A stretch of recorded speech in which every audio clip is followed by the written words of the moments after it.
네, 김의겸 전 청와대 대변인이 지난달 말 자리에서 물러났죠. 김의겸 전 청와대 대변인은 지난해 매입한 건물을 놓고 부동산 투기 의혹에 휩싸였습니다. 김 전 대변인은 지난해 7월 흑석동의 2층짜리 낡은 복합 건물을 25억 7천만 원에 구입했는데 순자산을 제외한 11억 원이 은행과 친인척에 빌린 돈이라고 밝혔습니다. 정부가 부동산 투기 억제 정책을 내놓은 상황에서 청와대 대변인이 재개발 지역의 부동산을 빚을 내 사들인 것을 두고 정치권 물론 여론의 비판도 거세게 일었습니다.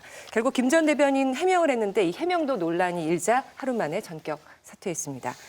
저널리즘 토크쇼 J에서 이 사안과 관련된 김의겸 전 청와대 대변인의 부동산 매입 논란에 대해 언론은 어떻게 다뤘는지 살펴보도록 하겠습니다. 먼저 이 내용은 공직자 재산 신고 관련 보도를 통해서 드러났죠? 맞습니다. 이 정부 공직자윤리위원회라는 곳이 있는데 여기서 이제 매년 3월이 되면 말에 공직자 재산 변동 내역을 공개를 하게 됩니다. 그러니까 청와대 참모나 장차관들 1년 동안 부동산 얼마나 사고 팔았나, 예금 얼마나 늘었나 줄었나 이런 걸 공개하는 건데 기자들만 아는 게 아니라 국민들 모두 볼 수 있는 전자관보를 통해서 공개가 됩니다. 이 자료에서 올해도 어김없이 이제 여러 공직자들의 재산을 볼 수가 있는데 김의겸 대변인이 지난해 7월 상가 건물을 새로 신고한 내역이 확인이 됐습니다. 그러면서 일부 언론들이 여기 대규모 재개발 아파트 건설 지역이다. 시세 차익 얻을 수 있는 지역이다. 이런 얘기를 하게 되면서 순식간에 논란이 확산이 됐습니다. 네, 청와대에 있는 분들의 이제 내역을 쭉 보면 아무래도 눈에 띄는 건 분명했던 것 같습니다. 숫자가 좀 컸었고 처음에 언론에서는 어떻게 보도를 했나요? 이게 재산 공개 자료가 전자관보 게재되기 전날인 지난달 27일 오전에 먼저 기자들에게 배포가 됐습니다. 다만 이게 28일 0시부터 관보가 게재가 되니까 기자들이 먼저 이제 취재를 하고 기사를 쓰라고 엠바고를 걸어놓고 자료를 둔 건데요. 엠바고가 해제된 시점 이후에 최초로 의혹을 제기한 언론사가 단 두 곳이었습니다. 매일경제와 조선일보인데요. 먼저 매일경제가 28일 새벽에 단독 머릿말을 달고 기사를 온라인에 냈습니다. 제목은 문정부 부동산 전쟁 한창 때 청와대 대변인 재개발에 25억 투자. 김 대변인 부동산 매입 시기가 청와대와 관련 부처가 강력한 부동산 투기 억제 대책을 마련하고자 전전긍긍하던 시기다. 이런 시기에 개발 이익이 확실한 곳에 수십억 원대 투자에 나섰다는 점 논란이 예상된다라고 보도를 했습니다. 이 조선일보도 같은 날 아침 신문에서 1면과 6면을 통해서 이 김 대변인 논란을 집중적으로 다뤘는데요. 청와대 투기 대책 쏟아낼 때 대변인 재개발 올인. 내용은 재개발 수익을 확신한 투자가 아니면 16억 원 채무 감수하는 것 자체가 불가능하다라고 해서 인근 부동산 업자들 인터뷰까지 해서 의혹에 힘을 실었습니다. 어느 분이 제일 친하시죠? 김의겸 대변인과? 그리고 기자니까. 예. 네. 김의겸 기자가 청와대로 떠나기 조금 전에 이제 제 프로그램에 나와서 인터뷰를 한 적도 있어서 뭐 참 난감합니다만 제가 지금 흐름만 얘기를 한다면 맨 처음에 매경도 그렇고 조선도 그렇고 투기다라고 얘기하는 건 아닙니다. 뭐라고 돼 있냐면 지금 김 기자가 소개했지만 부동산 전문가들은 투자 고수라고 입을 모았다. 이건 매경 거고요. 전형적인 재개발 투자다라고 부동산 전문가들은 이야기한다. 이건 조선일보 보도입니다. 그러니까 맨 처음에는 과감한 투자 뭐 이런 정도. 그다음에 거기에서 정치적으로 이때 이런 투자를 청와대에 소속된 직원이 하면 될까? 이 정도의 이제 뉘앙스였다가 그다음에는 이제 그러면 혹시 투기는 아닙니까라고 하는 여론이 이니까 그때 이제 한국일보 등에서 투자인가 투기인가 이런 식으로 두 개를 이제 나란히 놓기 시작하고요. 그다음에 시세 차익을 노린 투자 의혹. 그러니까 투기라고는 안 쓰지만 시세 차익이라는 말에서 약간 투기성을 이제 보이는 거죠. 시세 차익을 위한 투자 의혹 이렇게 쓰다가 다음 날부터는 어떻게 바뀌냐면 김의겸 대변인의 투기 의혹에 대해 그래서 투기 의혹이라는 게 이제 정확하게 워딩이 이제 만들어지죠. 그 다음에는 이제 정당이 넘겨봤습니다. 야당이 넘겨받아서 대한애국당은 기가 막힌 투기로 못을 박죠. 바른미래당은 위선적인 투기. 그다음에 민주평화당 같으면 기민하고 과감한 투기. 자유한국당은 서민은 꿈도 못 꿀 재개발 투기. 정당은 다 투기라고 이제 못을 박아버리니까 그다음부터 받아쓰는 이제 언론들은 이제 투기란 단어가 자유롭게 나오기 시작하는 거죠. 네. 근데 그 투기랑 투자는 어떻게 그러니까 구별해요? 예전에 손혜원 의원 부동산 관련 보도 때 저희가 투기와 투자, 네. 뭐 정 교수님도 그때 말씀을 잠깐 해주셨는데 부동산 전문가 전문가 나오셨으니까. 이게 부동산까지 괜찮으시겠습니까? 부동산 전문가분 투기와 투자 어떻게 이거 어떻게 구별해야 네. 돼요? 개념적으로 딱히 구별하기 굉장히 어렵고요. 아. 네, 일반적으로 이제 투기라고 하면 투자 중에서 위험의 가능성이 상당히 높은 또는 이제 잘 안 되었을 경우에 그러니까 잘 되면은 굉장히 큰 높은 수익률을 얻을 수 있지만 잘 안 되면 거기에 따른 위험도 굉장히 높은 그런 투자 행위를 투기라고 보통 이제 말을 하죠. 그러니까 그렇지만 이게 관용적인 표현이지 뭐 개념적으로 정확하게 말할 수는 없는 그런 겁니다. 그런데 이제 한국에서는 이 용어가 조금 좀 정치적으로 이렇게 오면서 예를 들면 뭐 현 정부만 하더라도 주택을 갖고 있는 사람이 또 하나 주택 사는 거를 투기인 것처럼 얘기를 갖다 하니까 그러니까 약간은 보면 부동산에 관련돼서는 굉장히 좀 그 혼탁스러운 용어가 이제 쓰이고 있는 거죠. 그러면 뭐 투기가 절대악이고 투자는 선이고 그렇게 볼 수는 없는 거군요. 그렇죠. 자기가 거기에 따른 책임을 지고 손해를 보면 뭐 손해가 난다고 하면 그거 갖고 뭐라고 할 건 아닌 거죠. 요거는 어떻게 투자로 보십니까? 투기로 보십니까? 불명확하다고 좀 얘기하셨는데. 관용적인 표현이라는 거 안에서 보면은 상당히 공격적인 투자죠. 일반인들이. 공격적인 투자.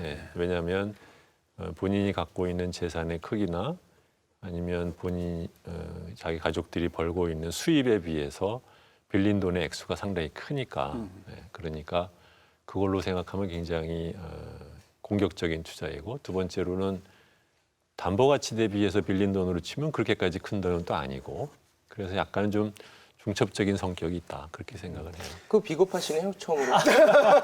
명확하게 딱 이렇게 하나다 이렇게 얘기해 주면 좋을 것 같은데. 저도 궁금한 게 이 빌린 돈의 액수에 따라서 투자와 투기가 혹시 구별이 되거나 아니면 영향력을 미치는 건 아닌가요? 그러니까 김 대변인 문제 같은 경우는 26억짜리를 살 때 10억 이상의 현재 자신의 돈이 아닌 걸 끌어다 썼다는 점이 투기와 혹시 관련이 있는 건 아니죠. 아닌지. 부동산 투자를 하는데 자기 돈만으로 투자를 하는 사람은 거의 없고요. 그리고 그건 좋은 투자 방법이 아닙니다. 네, 그렇기 때문에 뭐냐면 일반적으로 개인이 갖고 있는 돈에 비해서 부동산의 거래 건수의 그 액수가 크기 때문에 거의 모든 부동산 투자에는 필수적으로 돈을 빌리는 것이 수반이 되어야 한다. 그런데 문제는 그것이 자기가 갖고 있는 돈이나 아니면은 수입의 크기에 비해서 그 액수가 크면 그러면 만약에 잘 안 됐을 경우에 그 사람의 타격도 굉장히 큰 거잖아요. 그렇기 때문에 어지간한 사람들은 그걸 할 때 굉장히 조심스러워하죠. 자기 보호를 위해서. 근데 그럼에도 불구하고 공격적으로 했다고 하면 그러면 이제 그것을 갖다 관용적으로 표현할 때 투기라고 말할 수 있는 거죠. 그러니까 이제 위험이 높은 투자의 일부를 투기로 말하는 경향이 좀 있고, 그렇죠. 예, 특히나 그 부동산에 관련해서는 그게 거의 이제 위험도가 높아질수록 당연히 투기다라고 이제 하게 되는데 기본적으로 굉장히 불명확한 말인 건 사실이고 우리가 자본주의 시장 경제 하에서 투자라고 하는 것이 일상적으로 불법적인 행동이 아닌 한 기본적으로 그걸 투자한 사람들이 그 위험을 부담을 안는 거잖아요. 그래서 높은 위험 부담을 안고 높은 수익을 기대하는 방식이라고 하는 거는 사실 어쩔 수 없는 경제 논리에 해당하는 건데 이게 이제 하필 부동산이기 때문에 이제 감정적으로 굉장히 많이 얽히고 그다음에 정치적으로 되게 많이 얽히는 현상이 나타난다고 보고요. 지금 현재 이게 다들 아실 것 같지만 잘 몰라서 제가 이제 그냥 간단히 설명을 드리는 건데 우리가 흔히 주택이나 아파트를 구입하는 방법은 원래 있는 아파트를 구입하거나 아니면은 이른바 청약이라 그래서 당첨이 되는 방식이 이제 가장 일반적이란 말이에요. 근데 이 두 가지 방식이 아니라 이제 분양권을 사거나 이제 분양권은 청약을 당첨당하는 사람 거를 이제 사는 거죠. 당첨된 거를. 근데 그것도 아니라 이제 아직은 청약이나 분양이 이루어지고 있지 않은 재개발 지역의 조합원의 지분을 산 거예요. 그러니까 이게 현실화되기가 상당히 멀죠. 아직까지 이제 아파트가 진행되고 있지 않고 그다음에 물론 당연히 당첨되는 지분을 가지고 있는 것이긴 하지만 시기적으로도 멀기 때문에 그래서 대부분의 경우는 이게 위험도가 높아요. 그러니까 이게 만약에 실현이 되면 현재 우리나라 조건에서는 높은 수익을 가져올 가능성이 있지만 실현이 안 되면 그 투자자에게 굉장히 많은 부담을 줄 수밖에 없는. 왜냐하면 굉장히 늘어지는 경우도 있고 그렇기 때문에 그런 상태인데 이 부분의 경우에는 상당히 실현 가능성이 높은 그런 단계에서 이거를 샀고 그래서 공직자로서는 부적절하다 뭐 이런 식의 이제 얘기로 지금 가 있는 거죠. 근데 저는 이 안에는 논의가 엄청나게 섞여 있다라고 판단합니다. 그러니까 즉 부동산에 대한 건전한 투자라고 보는 그런 어떤 기준이 없는 상태에서 사실은 상당히 정치적으로 이제 판단할 수밖에 없는 그런 상태가 온 거죠. 언론들의 사용한 어휘만 봐도 언론들도 상당히 혼란스러움에도 불구하고 투기는 아니지라는 쪽으로 기운 거는 분명합니다. 매경이나 조선이 맨 처음에 보도한 것도 부동산 전문가들에 의하면 과감한 투자 정도에서 끝났고, 경향신문 같은 경우는 투기라 해도 할 말은 없을 것, 뭐 이런 식으로 점점점 이제 이런 정도로 갔는데, 왜 투기라고 생각 안 한다고 제가 생각을 하느냐 하면, 만약에 공직자윤리법에 의해서 청와대에 소속된 고위 공무원이 투기를 했다면, 그렇게 생각한다면 지금 취재가 막 열띠게 진행이 되고 있어야 합니다. 투기니까 그것 자체가. 그런데 언론들이 갑자기 조용해지고 아무런 더 이상의 취재 진척이 없는 걸로 봐서는 언론사들도 사실상 판단은 투기로는 안 보고 있다, 이렇게 생각을 하고 있습니다. 근데 이 이슈를 투자냐 투기냐 이렇게 얘기를 갖다 가는 것이 별로 생산적이지 않은 네. 그 틀이에요. 그러니까 뭐냐면 중요한 것은 그분의 그 행동이 청와대 대변인으로서 적절한 공직자의 행동에 가까우냐 아니냐, 그렇게 보는 것이 맞지, 이거를 투기냐 투기자로 하면은 얘기가 의미가 없는 거고, 그런 면에서 김의겸 씨가 청와대 대변인이라는 자리, 어떻게 보면 대통령의 이제 입에 해당되는 일을 맡고 있는 사람이 이 정도의 공격적인 그 부동산 투자를 그 시점에 했다라는 것은 상당히 부적절한 건 부적절한 거죠. 그 김의겸 대변인이 이제 해명을 했는데 이것이 더 큰 논란을 불러일으킨 면도 없지 않습니다. 무주택자 상태에서 노모와 함께 살 목적에서 구입했기 때문에 투기가 아니다. 해명에 대한 생각은 어떠신지요? 대변인 입장에서 이제 내놓은 해명 자체가 일반적으로 받아들이기 좀 어려운 부분들이 있다, 이런 여론이었거든요. 최욱 씨는 어떻게 좀 민심에서는 어떻게 반응을 했나요? 실거주 목적으로 샀다면 저는 이렇게 그 논란이 되지는 않았을 것 같아요. 근데 이 정황상 실거주 목적으로 샀다고 보기는 좀 어렵지 않느냐, 이런 인터넷 여론은 확실히 존재하는 것 같습니다. 일단 지금 당장 들어가서 살 수 있는 집이 아닌 걸로 추정을 해볼 수 있는 그런 건물을 샀고, 추후에 이제 이게 재개발되면 이걸로 어떻게 살겠다라는 계획용이었기 때문에 저도 비슷하게 보고 있습니다. 전세로 더 이상 살고 싶지 않았다, 뭐 이런 이야기도 했는데.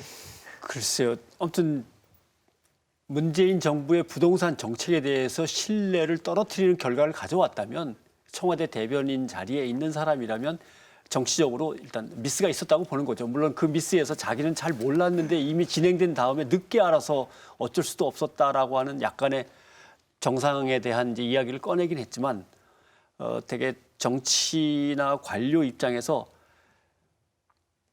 한 발 더 나가고 싶은데 물러서야 할 때가 있고, 더 나아가서는 안 되는데 용기 있게 나가야 될 때가 있는데, 그 판단에서는 확실한 미스가 있었다고, 이럴 때는 깨끗하게 인정하고 물러나는 게 좋았다라고 하고, 물러나기는 분명히 깨끗하게 물러났습니다만은 해명에 있어서는 좀 너무 구구절절 적절치는 않았다, 이렇게 생각을 하죠. 측근치고는 아주 가혹한 평가를 던지시네요. 측근치고. 근데 이게 해명이 나오기 전에 기사 양보다 해명이 나온 직후부터 기사가 쏟아지는데 저도 좀 궁금하더라고요. 그러니까 해명이 다른 방식이었다면 이런 비난도 피하고 사퇴도 혹시 피할 수 있었을까라고 생각을 해보는데, 기자들이 과연 어떤 잣대를 들이댔을지. 아마 깨끗하게 제가 여기서 그만두겠습니다, 아무튼 모든 것은 제 불찰입니다, 이렇게 딱 한마디만 하고 나왔으면은 더 이상 기사가 나올 만한 건 아마 없었을 것 같습니다. 김의겸 대변인에 관한 기사로는 아마 그렇게 생각을 합니다. 저는 또 약간 다르긴 한데요. 항상 다른 포인트에 있어서 궁금합니다. 네, 예. 그러니까 뭐 그렇게 하는 것이 좀 더 좋았을 것 같다라는 판단을 공유를 하고, 이게 우리나라 이제 그 언론 지형상 그리고 정치 지형상 이게 정치 쟁점화 될 만한 사안이라면 어떻게든 물고 뜯었을 것이다라고 저는 판단을 합니다. 그러니까 이를테면 인정하고 나가더라도 인정했어? 불법적인 거 있는 거 아니야? 뭐 이런 식의 것이 들어간다거나, 그래서 이 안건 자체가 여러 가지로 흠집이 내기가 가능한 그런 사안이라고 판단을 했다면, 그 진실 여부나 사실 여부하고는 좀 무관하게, 상대적으로 무관하게 상당량의 어떤 정치적 논쟁거리들이 언론을 통해서 쏟아지거나 또는 정당이 정치화했을 가능성들은 꽤 있다라고 이제 판단을 하긴 해요. 이번 김 전 대변인의 부동산 구입 의혹 두고, 투기 의혹을 두고 정치권 여론, 언론 할 것 없이 비판 공세가 이어졌는데, 그 중에서 그래도 좀 조용하게, 좀 소극적으로 보도를 했다, 이런 언론이 있었습니다. 예상하시는 것처럼 한겨레 신문이었는데요. 한겨레답지 않다, 뭐 이런 이야기들이 많이 나오고 있습니다. 한겨레는 앞서 언론들이 김 전 대변인의 부동산 투자 의혹을 제기한 날 공직자 재산 공개 내역을 전하면서 김 전 대변인의 재산 변동 내역은 다루지 않았습니다. 또 김 전 대변인의 해명을 전하는 과정에서도 청 대변인이 부동산 투기, 시세 차익 노린 것 아니야라며 비판 주장과 해명을 함께 다루는 기계적 중립의 제목을 뽑기도 했습니다. 한겨레 이 같은 보도 태도는 어떻게 평가를 하시는지요? 주 대표님? 분명히 뭐 자기 팔 안으로 굽는 거죠. 예. 뭐 그거를 뭐 그런 건 크게 얘기해 주셔도 됩니다. 그래요? 크게 얘기해 주셔도 됩니다. 예. 당연한 걸 물어보는 것에 대한 질문 대답하는 걸 좀 싫어하는 편이에요. 뻔한 질문을 네. 거의 뭐 쥐어짜는 질문이잖아요. 일단 뭐 그렇게 해요. 그러니까 본인들로서 이제 자기네들이 이제 아끼던 선배에 대한 그 언론의 보도가 이렇게 나가는 것에 대해서 이제 당혹스럽겠죠. 네. 그렇지만 그러니까 아무래도 조금 그 설명하고 싶은 욕구가 도리어 비난하고 싶은 욕구보다 더 크지 않았을까. 저는 사실 이 부분을 예를 들면 이렇게 생각해요. 한겨레니까 한겨레 너희들 말이야 맨날 부동산 정책 가지고 부자들 비판하고 투기 비판하고 그랬는데 관련됐던 사람이 이 사안이 되니까는 그렇게 침묵해? 라고 볼 수 있어요. 예. 근데 저는 만약에 한겨레가 좀 더 바람직하게 약간의 팔이 안으로 굽는 거를 감수하면서라도 보도를 했다면 되도록이면 여기에 관련된 사안의 어떤 쟁점이 무엇일까를 명확하게 좀 하려고 하는 정도의 노력으로 좀 깊이 들어갈 수는 있었을 거라고 생각을 해요. 그러니까 이를테면 우리가 뭐 이후에 할 수 있는 얘기인지 모르겠습니다만 기본적으로 우리가 현직 공직자로서 고위공직자로서 그들의 재산 증식의 과정이나 투자의 과정을 어떤 눈으로 봐야 되는가라고 했을 때 그런 기준이 우리에게 뭐가 있고 그 기준에 비춰봤을 때 아쉽게도 지금 현재의 결정은 어느 정도 비난을 감수할 수밖에 없는 결정인 것 같다라든가 뭐 이런 식으로 적어도 맥락화 시켜가지고 판단을 이야기하는 정도까지는 할 수 있었을 것 같은데 상당 부분은 잘 안 다루고 싶지만 그냥 다룰 수밖에 없는 상황, 정보라도 전해주자라고 하는 남들이 보도하고 있는데 안 보도할 수 없으니까 보도하게 되는 그런 이제 약간 수세적인 상태를 보도했기 때문에 그 부분을 문제 삼는 게 좀 더 맞지 않는가 싶어요. 최욱 씨는 그러니까 저희가 네. 그 조선일보 비판을 좀 많이 하지 않았습니까? 그때마다 했던 얘기가 조선일보가 그 본사와 얽혀 있지 않은 사안에 대해서 나름대로 그래도 기사를 좀 잘 쓰는데 본사와 좀 얽혀 있는 문제는 항상 이상하게 쓴다. 이런 얘기를 했던 기억이 나더라고요. 근데 한겨레 신문도 그거와 크게 다르지 않구나. 그런 생각을 좀 개인적으로 문득 했습니다. 크게 다르지 않다라고 말하는 건 좀 과장인 것 같아요. 다르기는 다르죠. 다르긴 다르죠. 예. 적극적으로 왜곡하는 것과 소극적으로 그건 좀 빠뜨리는 것과. 알겠습니다. 그러니까 이른바 이게 이제 쉴드를 친다 그러잖아요. 나서서 방어해주고 정치 전선을 뒤바꾸고 이런 식으로까지 행동은 하지 않고 있죠. 실제로 우리가 많이 지적해온 이제 보수 언론들의 문제는 결국은 문제가 되는 것들은 회피하고 회피 전술을 사용하고 그다음에 반대 불을 놔가지고 시선을 딴 데로 돌리는 식으로 대단히 적극적인 담론 투쟁을 하거든요. 근데 현재 한겨레는 사실은 속으로 굉장히 고민스러운 모습들이 보여요. 그러니까 어느 정도까지 우리가 얘기해야 되고 비판해야 되는가에 대해서 사실 상당히 주저하고 있는 모습들이 보이고 반대로 막 되게 방어를 한다거나 이렇게 뭐 담론을 바꾸는 형도까지는 안 하고 있는 이제 그런 모습이죠. 비교를 잘못했나 봐요. 그러면 좀 편집해 주세요. 네, 큰일 나겠네요. 한겨레 내부 이제 기자들에게 물어보니까 김의겸 대변인도 30년 기자 생활을 했고 여현우 비서관도 이제 한겨레 출신인데 청와대를 가는 바람에 어떻게 보면 외부에서 굉장히 주목하고 있기 때문에 우리는 청와대 기사를 훨씬 더 높은 잣대로 쓰고 있다라고 얘기는 하더라고요. 근데 그만큼 언론인 출신이 많아지고 있기 때문에 청와대 기사 쓰기도 어렵고 보는 사람도 많으니까 더 잘 써야 하지 않을까. 한겨레가 그랬다면 좋았을 걸 저도 생각했습니다. 김 전 대변인의 이런 해명 이후 다음날 곧바로 사퇴를 표명했지만 언론들의 비판 강도는 더욱 거세졌습니다. 조금 다른 길로 가는 모습을 보였는데요. 지난 1일 조선일보는 일면 머릿 기사로 진보 꼰대 분노하는 2030이라는 제목 기사를 실었습니다. 해당 기사를 통해서 김 대변인의 25억 건물 투자에 586 운동권 반감으로 번지고 있다며 2030 세대의 반응도 전했습니다. 기사 내용을 좀 읽어드릴까요? 국민이 든 촛불덕을 본 정권이잖아요. 이번에는 뭔가 바뀔 것이라고 생각했는데 무력하네요. 28살 김민재 씨의 의견을 전했고요. 또 25억 7천만 원짜리 상가를 샀다가 사퇴했다는 뉴스를 접하고 화가 났다. 2030 세대뿐 아니라 진보 진영 내에서도 비판이 나왔다. 88만 원 세대의 저자 우석훈 성공회대 교수는 씁쓸하다. 현 정권의 청와대 대변인도 결국 상가 임대소득으로 노년을 설계했던 것이라고 했다. 이런 내용을 전했고요.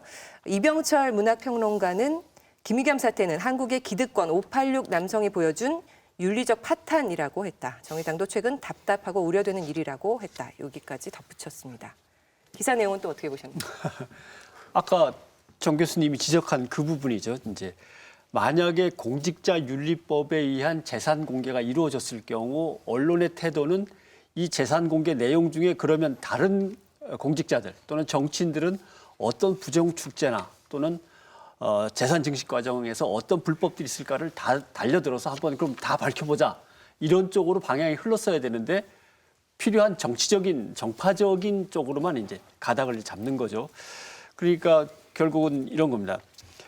김의겸 대변인에 대해서 더 취재할 것도 없는 것은 끌어내리는데 성공했고 김의겸 대변인이 내려온다는 뜻은 거기에 인사검증을 담당하고 있는 나머지 총무수석이나 민정수석들에 대한 또 다른 화살이 이제 가능해지는 거니까 일단 그리로 몰고 그 수석들을 흔들면 다시 이제 대통령의 지지율이 흔들리고 이 흔히 보수 언론들이 그동안 가장 꿈꿔온 그 프레임 속에서 그 방향으로 빨리 잡아가기 위해서 그러면 뭘 써야 되지라고 하는데 두 가지겠죠. 하나는 도대체 인사검증 능력이 있는 거야 없는 거야라고 그 책임자들을 몰아붙이고 두 번째는 역시 좌파 운동권은 과거에 개혁적인 척했지만 역시 그런 세력들은 결코 아니야. 다 똑같아라고 몰고 가는 두 가지 흐름 중에서 지금 소개하신 진보 꼰대에 분도한 2030 이거는 이제 후자에 속하는 거겠죠. 그러니까 지금 이루어지고 있는 수석들을 비롯한 인사 검증팀에 대한 공격은 이제 첫 번째 정치권에 대한 공격이 되는 거고. 네. 그러니까 저는 이 기사가 되게 불쾌한 기사거든요. 그러니까 이게 되게 전형적으로 약간 장난하는 기사를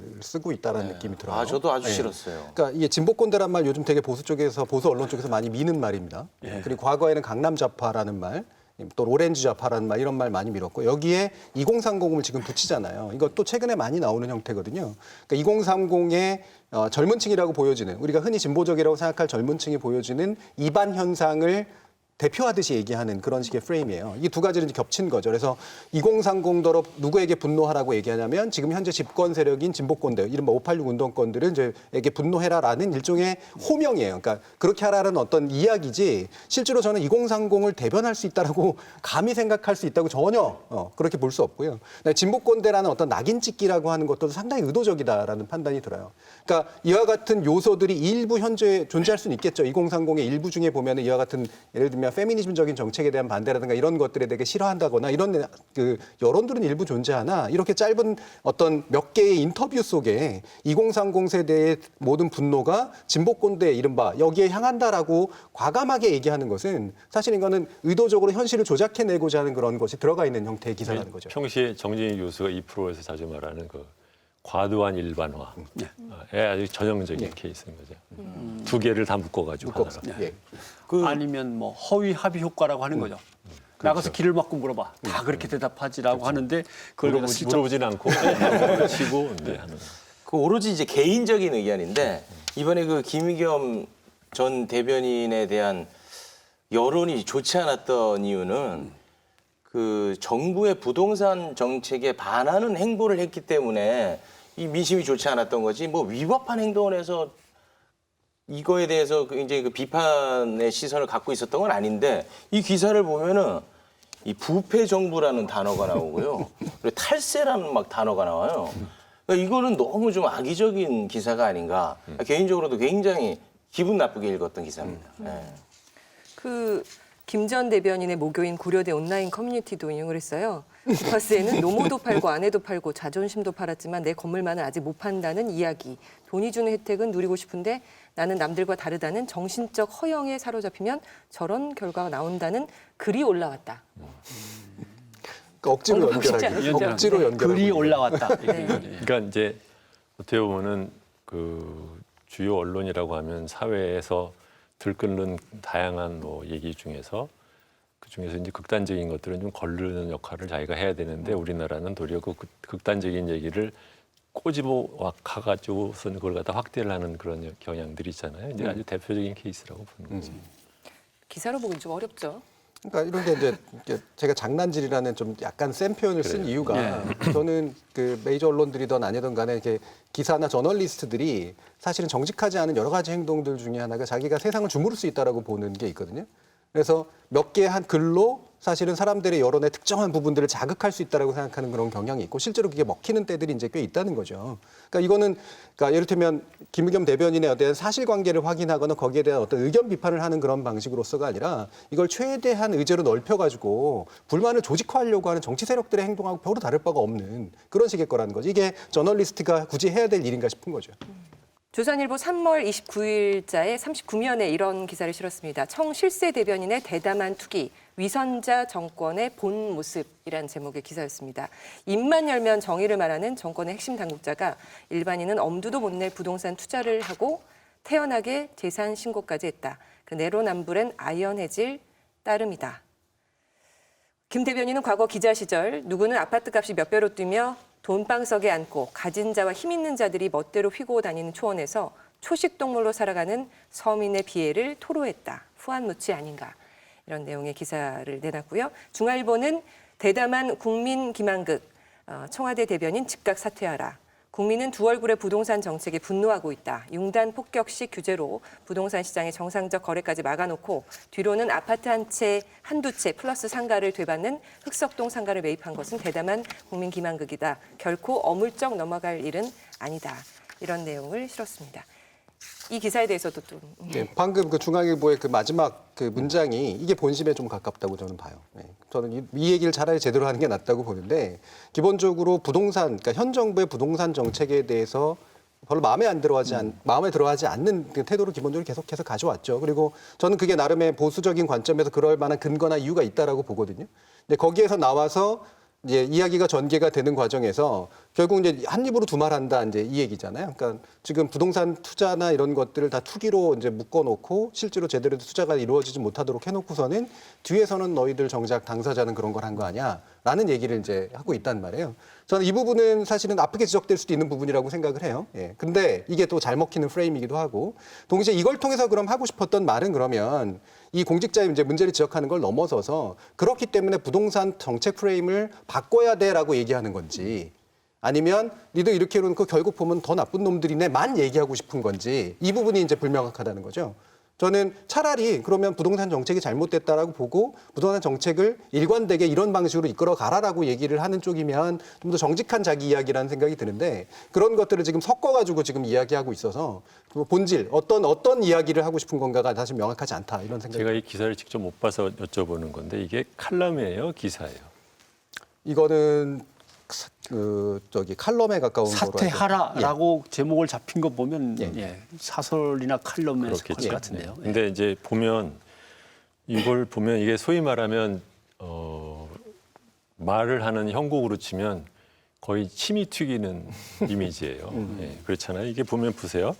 비논리적인 걸 떠나서 정의를 말하는 정권의 핵심 당국자라고 그러는데 청와대 대변인은 어떻게 대변인입니다. 핵심 당국자가 아니에요. 네. 그다음에 조선일보 경우. 부동산 투자를 하고 태연하게 재산 신고까지 했다. 그럼 신고하지 말란 말이에요. 어떡하라는 말이야. 예? 이 말하는 거를 보면 굉장히 그 소위 말하면 감정적으로 막 올라온 사람들이 하는 그런 그 표현을 갖다 이렇게 하고 이 중앙일보 기사를 봐도요. 마찬가지입니다. 뭐냐면 두 얼굴의 부동산 정책에 분노하고 있다. 정부의 부동산 정책은 제가 좋아하든 싫어하든 하나입니다. 두 얼굴은 아니에요. 정책은 그렇죠. 김의겸 씨 개인의 부적절할 수 있는 행동에 대해서 그것을 두 얼굴의 부동산 정책이라고 막 번져가지고, 그러니까 논점을 막 흐리다 못해서 이제는 자기네들이 이제 꽃을 피우는 쪽으로 가는 건데 굉장히 이상한 글들이죠. 예.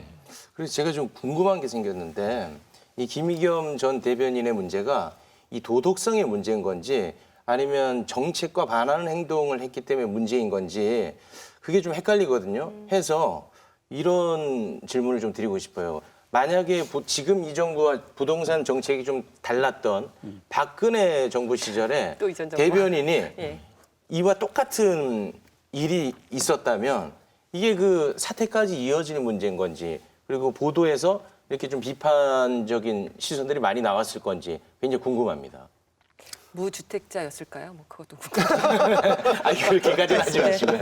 가정은 어려운 최경환 일이에요. 예. 부총리 시절에 돈 빌려서 집에 집사람. 투자라고 할 시절에 만약에 청와대 대변인이 그렇게 했다고 하면 네. 시비를 걸기가 좀 어려울 수는 있죠. 아, 그렇습니까? 오히려 좋은 투자이기 때문에 이렇게 따라해라라고 그러면 그러진 뭐 않았을까요? 네, 답은 그럴 수도 나왔네요. 그것까지 가면 조금 좀 넘어간 거지만 근데 사실 이것은 이제 왜 비윤리적이라기보다는 사람들이 생각하는 건 기대치라는 위선적이다. 거예요. 아, 위선적. 자기네들이 굉장히 높은 잣대를 만들어 놓고 실제로 자기네들은 그거와 못 미치는 행동을 하니 그럼 앞에 말한 사람들이 위선자가 돼버린 그런 꼴이 된 것이에요. 그런 면에서 부적절하다는 것은 뭐 피할 수 없을 거라고 봅니다. 네. 그러니까 약간의 이제 자초한 면이 있는 거잖아요. 현재 정부가 그러니까 의도는 좋았으나 예를 들면 이제 공직자 선임에 관련된 몇 가지 원칙 밝히고 근데 실제로 이제 장차관이 임명될 때 보면 그거에 어긋나는 사람들이 앉게 되는 상황들이 벌어지는 건 이 자충수가 될 수밖에 없거든요. 이게 불행히도 우리나라가 사실은 이 민주주의 경험이 오래되지 않았기 때문에 되게 젊은 시절부터 자신의 공직자로서의 어떤 엄정함을 관리해가면서 말대로 커리어를 관리해가면서 도덕성에 대한 흠결이 거의 상대적으로 적은 사람들이 이제 임용될 수 있는 이런 어떤 구조를 가지고 있지 못한 채 이제 자꾸 인재를 발굴해야 되는 그런 상황에 있는 거예요. 그러니까 그 인재를 발굴할 때 기준을 높여서 그래도 기준을 높여가지고 인재를 발굴해야 되느냐 아니면 기준을 현재 상황에 맞춰가지고 해놓고 해야 되느냐에 대한 현대의 정부가 사실 명확하지 않은 태도가 있는 건 사실이란 말이죠. 그런 상태에서 이제 이 관련된 고위공직자가 이와 유사한 이제 기준에 위배되는 행동들이 나온 것처럼 보였기 때문에 기본적으로 이제 거기에 대한 불편함을 가지게 되는 사람들이 당연히 나올 수밖에 없는 거죠. 그런 거죠. 그러니까 정부가 지금 보면 뭐 장관을 포함해서 이주택자들은 집 팔아라라고 말했는데 고위공직자들 중에서 이주택자인 사람들 여전히 안 팔고 있다. 이제 소위 말하면 그것은 무엇이 잘못이냐면 이주택자 이상인 사람에 대해서 굉장히 윤리적으로 나쁜 짓을 한 것처럼 그 말을 해놓고 자기네들의 실제는 따라가지를 못하니까 그러니까 사람들이 생각할 게 이게 양쪽에서 너무 간극이 크다라는 그 현상을 지금 있는 거거든요. 그러니까 이것이 어떻게 보면 그 말씀하신 것처럼 자충수에 해당되는 겁니다. 실행하기가 어려운 것을 전 국민을 상대로 얘기해 놓고 자기네들도 못 따라가니까. 네. 고가주택이 아님에도 불구하고 그렇죠. 그렇죠. 보니까 이제 뭐 강남 주택은 뭐 강남 3구 주택들은 거의 없긴 하던데 그럼에도 불구하고 이제 두 채, 세 채 이 기준으로 하다 보니까 그러니까요. 조금 더 그런 기대치에 못 미치는 그런 의견들이 많이 나오는 것 같습니다. 그래서 반대 당파나 반대적인 언론의 공격이 여지가 열려버린 거잖아요. 거죠. 예, 그래서 열어준 거니까. 그래서 그 공격이 이루어지는 건 어쩔 수 없는 일이라는 생각이 들고요. 그러나 반대 당파나 거기에 대한 반대의 목소리를 가지고 있는 언론이 이걸 문제화하는 방식은 저는 분명히 비판받아야 된다라고 생각을 해요. 그렇죠. 예를 들면 그 원칙이 옳다고 생각하면서 동의하면서 비판을 하는 게 아니거든요. 그 원칙에 동의하지 않아요. 예. 근데 그 원칙에 안 맞게 이들 일하고 하니까 꼴 좋다라는 정도의 비판인 거지. 실제로는 그 원칙과 뭔가 일관된 비판의 모습들을 가지고 있지 않은 거죠. 그러니까 정치적인 쟁점을 사실은 더 큰 정치적 쟁점으로 만들려고 하는 의도 외에 실질적으로 자기 말 안에 논리성을 찾아보기가 힘들어지는 상황들이 오는 거예요. 그렇죠. 그래서 만약에 사설을 쓴다면 대담한 뭐 국민을 속인 기만극이다, 대변인은 사퇴하라라고 만약에 쓰고 싶다면 그 뒤에 어떤 게 붙어야 이 공직자윤리법에 의한 재산 공개와 일맥상통하게 되냐면 어디 김의겸 대변인뿐이겠는가?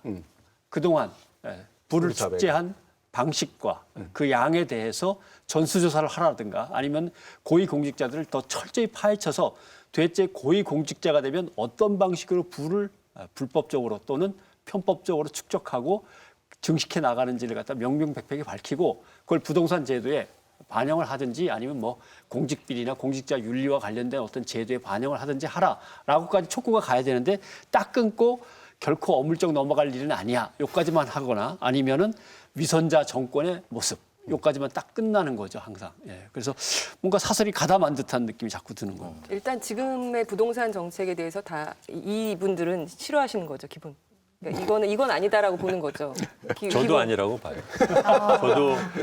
저도 지금 우리나라 부동산 정책이 말하자면 이제 아까 우리가 말한 그 자충수에 해당되는 게 뭐냐면 막상 보유세에 대해서는 굉장히 소극적이면서 그러면서 주택에 대해서 투자한 사람에 대한 팔아라고선 지금 하고 있으니까 그러니까 그렇게 하고 싶으면 부동산 보유세를 올리면 될 거 아니냐. 그러면 알아서들 저절로 팔 텐데 그것도 안 하면서 그러니까 국민들 중에서 일부의 사람들을 일종의 악마한다든가 아니면 비윤리적인 행동을 하는 사람으로 만들어 놓는 이 정책 자체는 굉장히 뭐라고 합니까 공색한 정책인데 그러고도 자기네들도 하면 또 뭐 말이라도 안 하겠는데 또 자기네들 중에서 또 여전히 이걸 안 따라가는 사람이 있으니까 생긴다는 그런 거죠. 지금 부동산 정책이 토대를 두고 있는 두 개의 불만이 있는데 서민들의 불만이라고 흔히 얘기하는 건 도저히 못 따라갈 수 없는 사람들의 불만이 있어요. 그러니까 따라갈 수 없는, 다시 말하면 좋은 데에 아파트를 살 수 없는 사람들, 자기 구조적으로.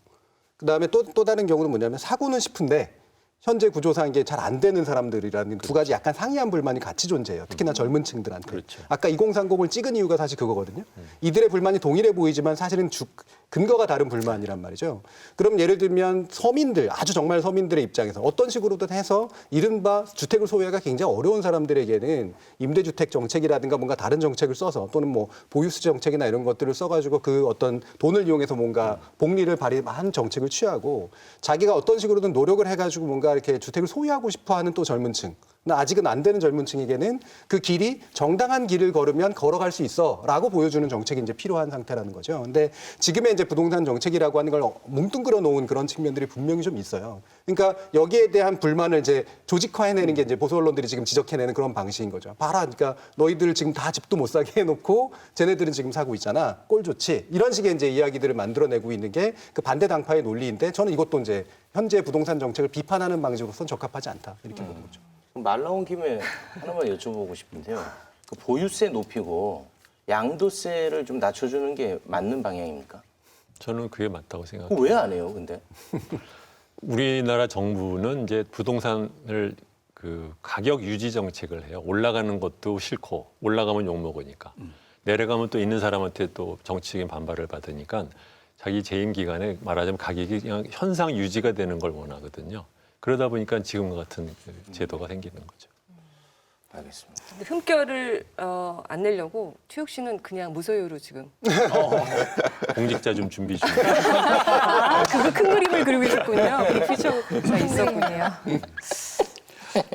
아 근데 참 이번 부동산 논란 이렇게 나올 때마다 참 집이 뭔지라는 생각을 진짜 이게 많이 우리 하게 프로그램인데 됩니다. 미디어 비평 프로그램인데 지금 정책 섞여 들어갑니다. 저희도. 선생님 때문에 그렇게 된 거예요. 잘못했어요. 네. 자, 이거 물어봐 놓고. 지난달 31일에는 이런 기사가 또 실렸는데요. 머니투데이가 보도한 기사입니다. 조국의 똘똘한 한 채, 방배 3익. 2년 새 45% 급등, 재건축 겹호재란 제목의 기사였습니다. 해당 보도에서 2018년 재산 내역 공개에 따르면 조수석이 공시 가격 기준 54억 7,645만 원에 있는 자산가다. 배우자가 서울 하월곡동 상가와 부산 해운대구 중동 연립주택 전세권을 들고 있고 장녀가 경남 양사시 오피스텔 전세권을 보유하고 있다. 조수석이 소유한 방배동 3익 아파트로 1주택자 신분을 유지하고 있다. 재산 내역에는 3익 아파트 151제곱미터의 가격이 9억 2,800만 원으로 나와 있다. 하지만 해당 아파트 시세는 현재 18억 5천만 원이다. 라는 기사였습니다. 조국 수석에게 결국은 불똥이 튀어서 그 내용까지 부동산 내용까지 아주 낱낱이 밝힌 그런 기사였는데요. 이런 기사는 또 어떻게 봐야 될까요? 저 이런 거 보면 그래서 어쩌라고. 그래서 어쩌라. 정말 소통수석 쓸모없는 같은. 기사 같아요. 근데 이제 아까 말씀 나눈 것처럼 워낙에 집 자체에 관심이 많다 보니까 이런 기사 내용 클릭하면 뻔한 거 알면서도 저 역시도 이런 기사를 발견하면 일단 클릭하게 되거든요. 그러니까 똘똘한 한 채, 어떤 똘똘한 한 채를 사면 급등하지라는 원초적인 뭔가가 발동해서 클릭하게 돼서 이런 기사는 전형적으로 클릭을 유도할 때 나오는 기사가 아닐까 그런 거죠. 싶습니다. 그 김의겸 전 대변인은 부동산 정책 준비하는 기간에 부동산을 구입해서 문제가 될 수 있다고 생각하는데 이거는 진짜 불편한 게 이 진보는 꼭 가난해야 된다. 그걸 이미 딱 설정해두고 돈 많으면 빨리 욕해라. 이걸 좀 자극하는 거 아닌가. 개인적으로는 그렇게 보고 있습니다. 그건 좀 약간 너무 과대. 뭐 제가 얘기하면 다 싫어요. 제 개인 의견이에요. 제 의견이에요, 과대하다. 그래요? 네. 그러니까 뭐냐면 이게 그냥 말하면 가십이에요, 가십. 가십이죠. 예. 그냥 단순 가십이라고 보는데 말씀하신 것처럼 아무런 뉴스 가치가 없는 거를 갖다 가십으로 만들어가지고 클릭수 유도하는 기사나 쓰고 앉았다. 이제 그런 얘기라고 저는 뉴스 생각해요. 가치가 없진 않은 것 같은데요. 그래요? 아니 이렇게 궁금해한 사람이 있는 거 어떤 똘똘한 한 채를. 근데 이 아까 앞서 말씀드린 것처럼 이 공직자 재산 공개가 3월 말에 됐는데 어떤 공직자를 집중할 것인가 뽑다 보면 새로운 내용들이 나오잖아요. 사실 이것도 새로운 내용이기는 합니다만 이제 어떤 공직자의 어떤 언론의 성향을 가진 기자, 어떤 성향을 가진 언론이 주목하느냐에 따라서 기사 방향이 달라지는데 이번에는 이제 김의겸 전 대변인 때문에 이런 류의 기사가 굉장히 인기 기사가 돼서 다른 기사들이 다 묻히거나 주목받지 못하는 그런 현상도 실제 볼 수가 있었습니다. 제 의견이 좀 과도하지가 않은 게 만약에 이 보수 정권의 공직자의 재산 상황이 이런 상황이었다. 저는 이 가십성 기사로서 가치가 저는 없다고 생각합니다. 그때는 클릭 많이 안 했을 것 같아요. 그렇게 말하고 보니까 그 말도 맞네. 설득한 겁니까 제가? 설득까지는 근데 이게 머니투데이 기사는 이게 가십성이라고 표현하시는 게 정확한데요. 머니투데이는 사실 막 엄청나게 정치적인 거 뭐 집어넣어가지고 이렇게 글 쓰는 쪽이 보통은 아니에요. 예, 그냥 대충 많이 사람들이 볼만한 거 이제 이거고 마침 이 당시 벌어지는 분위기가 현 정부의 고위공직자에게 또 큰 재산이 있구나라고 하는 식의 것들이 이제 불러오니까 그 관심들이 일로 쏠릴 거라고 보고 이제 많은 이른바 클릭질을 유도하는 그런 기사를 이제 쓴 셈이고 이게 만약에 의도했는지는 모르겠으나 유도되는 효과는 이제 박탈감이나 지시를 자극하는 것들은 분명히 있는 거죠. 이제 현 정부에 있는 사람들도 결국 돈 많은 놈들 많네라든가 돈 많은 사람들 많네라든가 이런 식의 생각을 불러일으키는 게 있고 실제로 보면 현재 그 뭐 반대당파라든가 아니면 다른 언론들이 이와 유사한 틀을 이제 정치화시키는 방식의 기사를 써내긴 해요. 그러니까 지금의 예를 들면 보면 정작 보면은 강남에 집 가지고 있는 애들 사람들 되게 많고 지금 현 공직자 안에도 그렇기 때문에 문제가 되게 많다라는 식으로 이제 그쪽으로 쭉 방향을 트는 식의 그런 기사들이 뒤따라오고 있는 거는 맞는 것 같고 그것이 의도하는 바는 최욱 씨가 이제 지적하는 것처럼 현 정부나 이런 약간 진보적 성향을 띠고 있는 그런 사람들이 부자인 모습을 보이는 것 자체가 되게 좀 싫게 느껴지게 만드는 의도 이런 것들은 없지 않다고 보여집니다. 거꾸로 부자임에도 불구하고 왜 자기 진보인간? 계급적인 그렇죠. 이익을 갖다 추구하지 않고 국민들을 위해서 노력을 한다 그렇게 봐줄 수도 있는 일을 그렇죠. 거꾸로 말하자면 이제 뒤집어 씌우는 거죠. 네. 그럼 그렇게 반대하시더니 또. 고맙습니다. 그러니까 굉장히 예민하고 맞습니다. 정확히 보셨습니다. 네. 삐죽입니다. 삐죽이. 이거 진보꼰대에 분노하는 아까 2030에서 정 교수께서 지적하신 대로 머니투데이 입장에서는 그렇다면 김의겸과 유사한 진보꼰대를 찾은 거가 될 수도 있죠. 누가 또 진보꼰대로 여기에 올려놓을 수 있을까? 근데 뭐 전형적인 한 인물로 조국 수석이 꼽힌 걸 수도 있고 어쩌면 머니투데이는 우리가 여기까지만 살짝 띄워놓으면 그다음에 다시 또 조국 수석한테 벌떼같이 달려들겠지. 우리가 한번 신호탄을 올려보자라고 해서 첫 발을 디딘 걸 수도 있고 여러 가지 뭐 노림수가 있겠죠. 근데 이 정도는 내용은 많이들 알고 있는 내용 같은데요. 조국 수석 부자라는 거는 많이 그렇죠. 네네.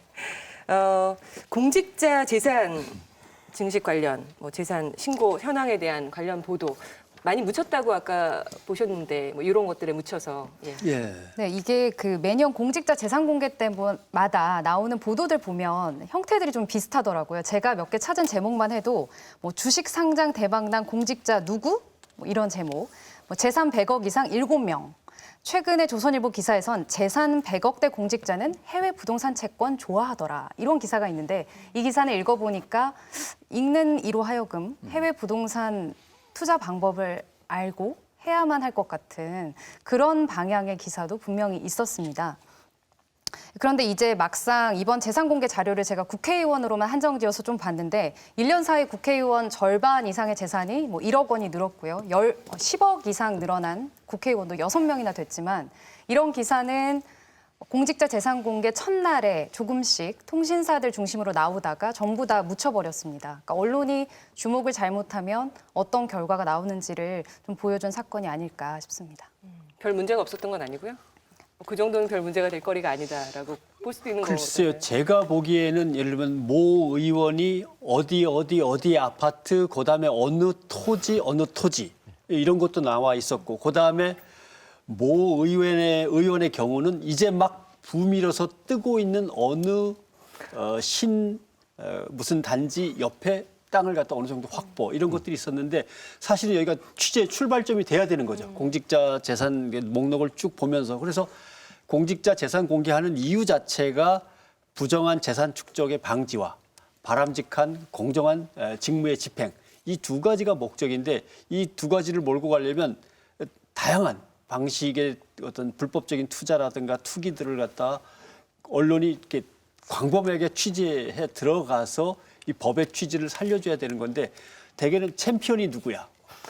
누가 제일 비싼 거 갖고 있는 사람, 그다음에 뭐 제일 많은 사람, 그다음에 그냥 단편적인 증감 보도. 평균을 냈더니 국회의원은 몇 퍼센트 올랐고 뭐 일반 관료들은 몇 퍼센트 올랐고 이런 아주 단순한 보도. 아니면 이제 김의겸 대변인 상황에서 보듯이 하나 받아가지고 그렇지 제대로 딱 걸렸어 하면서 거기에 그냥 몰빵한 다음에 아이고 이거 한 건 했으니까 이번 올해의 재산 보도는 여기서 끝 하고서 그냥 물러서 버리는 이런 상황들이 계속 벌어지는 건 아쉽죠. 네. 그 재산 공개를 하고 나면 대부분은 흥미 위주의 보도를 해요. 그러니까 제가 몇 년간 계속해서 살펴보면 말씀하신 것처럼 단순 재산 증식만 주로 보고 누가 제일 부자인지 이거를 하고 그게 뭐 효과가 있으려면 이제 약간 박탈감 같은 걸 좀 자극하는 정도의 효과 뭐 이런 정도까지만 가고 더 이상 안 가는 경우들이 많은데 이번에는 어떤 면에서 보면 이제 한 가지 건수가 이제 나온 거잖아요. 그러면서 강남 좌판인 진보 꼰대와 같은 프레임이 작동할 만한 여지가 열어졌고 그쪽으로 더 간 이제 그런 케이스인데 실제로 사실은 재산 신고를 하도록 만드는 것은 따라서 고위공직자가 자신의 영향력을 활용해서 자신의 재산을 부당하게 늘리지 말라는 예방 목적도 있고 그다음에 일단 투명하게 공개해 놓으면 검증 한번 해봐라라고 하는 거잖아요. 근데 이 검증 한번 해봐라고 해서 이 검증이 제대로 이루어지는 걸 사실은 별로 본 적이 없다는 거예요. 그러니까 방금도 몇 가지 뭐 이 거리를 제시해 주셨지만 이해상충의 거리가 충분히 있을 만한 것들, 들여다볼 만한 가치가 있는 것들이 저는 꽤 보이거든요. 그리고 그게 결국 별거로 안 나온다고 하더라도 적어도 언론이 그런 방식으로 작동하는 것처럼 돼야 기본적으로 재산 신고도 그냥 허위로 한다거나 아니면 실수로 한다거나 아니면 재산 신고를 하는 과정에서 뭔가 좀 신경을 쓰겠죠. 자신이 이제 부당하지 않도록 하기 만들기 위한 이런 식의 효과들이 나타나야 되는데 실제로 이게 팔 능력이 없는 건지 팔 의사가 없는 건지는 잘 모르겠지만 이와 같은 뭔가 고위공직자나 국회의원까지 포함한 그런 사람들이 실제로 자신의 영향력을 행사해서 재산을 증식해버린 듯한 정도의 의혹을 팔 만한 기사들 이런 것들이 거의 안 보이고 있다는 거죠. 언론이 이런 것에 대해서 조사를 하는 것은 일종의 보면 숙제라고 봐요. 네. 문제는 숙제했다고 다 보도를 할 필요는 없는 건데 나 이제 숙제했다고 열심히 지금 팔아놓는 거잖아요. 네. 그러니까 이것은 이제 좀 그만했으면 좋겠어요. 그만했으면 좋겠어요. 이렇게. 네. 이런 식으로 할 거면 이런 식으로 할 거면. 네. 네. 이번에 네. 고위공직자 재산 보도에서 가장 이득을 본 집단이 국회의원이라고 하더라고요. 실제 평소에는 3월 말만 되면 국회의원 재산 증식 기사가 훨씬 더 많이 쏟아졌는데 이번에는 이제 김의겸 대변인 한 명에 묻혀서 재산 증식 사례 뭐 대주주가 됐다는 단독 보도 이런 것들이 전부 다 예. 묻혀버린 그런 사례가 되기도 했습니다. 그러니까 근데 소위 말하면 이제 자꾸 제가 그 얘기하는 느낌인데 공익적인 의미가 따로 없으면 저는 이거는 뉴스 가치가 있다고 생각하지 않거든요. 저는 이런 건 정말 아무런 뉴스 가치가 없다고 생각해요. 의혹이 있을 경우에는 그것을 조사를 해서 그 내용에 대해서 그 보도를 하는 것은 공익 가치가 있지만 그게 아니고 그냥 그랬다더라. 그래서 어쩌라는 건지 모르는 그런 기사들이 우리는 너무 많은 것 같아요. 근데 주 대표님 이제 말씀을 듣고 생각이 난 건데 노르딕 국가들, 이제 노르웨이를 중심으로 한 그쪽 북유럽 국가들 일부에서는 개인의 재산이 구청에 가면 다 뒤져볼 수 있습니다. 예를 들면 최욱 선생이 집을 몇 채 갖고 있는데 지난해 세금을 얼마 냈다 이런 식으로 모든 일반 평민들까지 다. 그래서 아니 어떻게 그런 프라이빗한 사적 정보를 그렇게 구청에서 다 열람할 수가 있느냐라고 했더니 국가의 자원이라고 하는 건 일정한 건데 거기서 사람들이 그걸 나눠 갖고 있다는 것은 이건 공적인 정보지 사적인 정보일 수 없다. 이렇게 해가지고 항상 공개돼 있는 거죠. 그러니까 거기서 장관을 임명할 때 인사청문회를 하면 이런 식의 논란이 거의 없는 거죠. 늘 공개돼 있는 상태에서. 근데 지금 우리 같으면은 김의겸 대변인까지 이렇게 쭉 흘러온 걸로 봐서는 다주택자는 일단 장관 되기 어렵고 이렇게 된 상황에서 그다음에 투기 지정주의 집을 갖고 있다. 그러면 이 사람도 이제 장관 되기 어렵습니다. 거기다가 집값이 많이 오른 사람, 아까 뭐 조국 수석의 뭐 알짜배기 뭐 한 채 뭐 이런 식의 표현을 예를 든다면 집값이 가만히 있는데 계속 오르고 있는 사람도 이제는 장관 될 때 한바탕 시련을 겪어야만 되는데 이런 것보다는 집에 대해서 재산에 대해서 또 공직에 대해서 뭔가 의식의 전환은 있어야겠다라는 생각 그리고 그것들을 어떻게 처분하든 취득하든 간에 그런 행위는 국가 자산, 국가 자원에 대한 어떤 공적인 행위로 보고 관료들도 또 국회의원들도 좀 더 자기 스스로에게 엄격해야겠다는 생각은 하게 됩니다.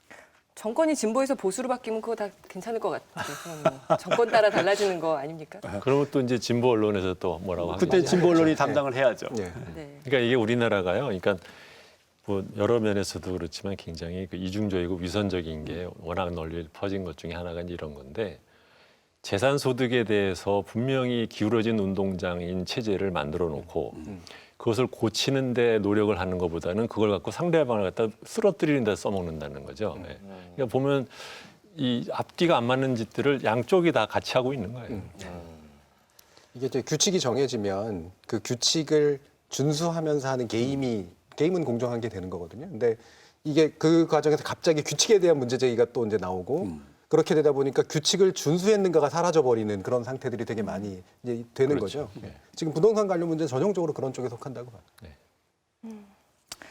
네, 김의겸 전 대변인 부동산 구입에 관련된 보도 내용 짚어봤고요. 관련돼서 고위공직자 재산에 대한 보도는 어떠해야 되는지 이야기를 나눠보는 시간 가져봤습니다.